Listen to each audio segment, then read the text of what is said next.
Welcome back, students. In this module also we will be dealing with the measurement of length. In this session we will be dealing with the estimation of very small distances. For example, the size of a molecule. You know, normal equipments cannot be used to measure the size of a molecule, like your meter scale, screw gauge, or vernier caliper. Even an optical microscope cannot be used because its wavelength, that is the wavelength of visible light which is used in optical microscope, is much greater than the size of a molecule. You are familiar with the ordinary meter scale that you use. You know, distances which are lesser than 1 millimeter cannot be measured accurately with much resolution using a scale. So, for better resolutions, you can utilize instruments like vernier calipers, which is shown in this figure, also screw gauge, shown in the figure, or spherometer, as shown in the figure.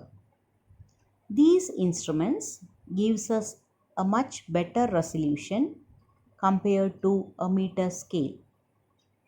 We'll be dealing with these three instruments in the lab. This is the picture of an optical microscope. Using visible light, you might have done experiments in your labs. Even this optical microscope cannot determine the size of a molecule. If instead of visible light we are using an electron beam, then this beam can be focused by properly designed electric and magnetic fields. And such electron microscopes, which have a better resolution compared to the optical microscopes, can be used to measure or determine very small distances. This is the picture of an electron microscope. So we have seen, for measurement of very small distances, special methods or apparatus must be used.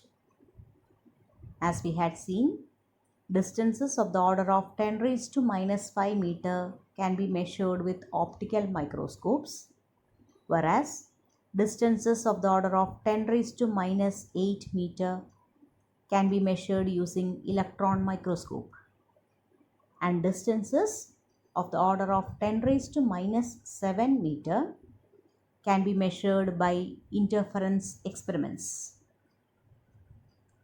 Distance between the molecules of crystals can be measured by X-ray diffraction experiments. We need not go into detail about the methods described above. Just understand the different apparatus or methods used to determine or measure very small distances. Below this slide, you can see a link which helps you to refer to an example for the determination of very small distances. A tunneling microscope can also be used for measuring very small distances. Hope you have understood the session for the measurement of very small distances. Thank you, dear students.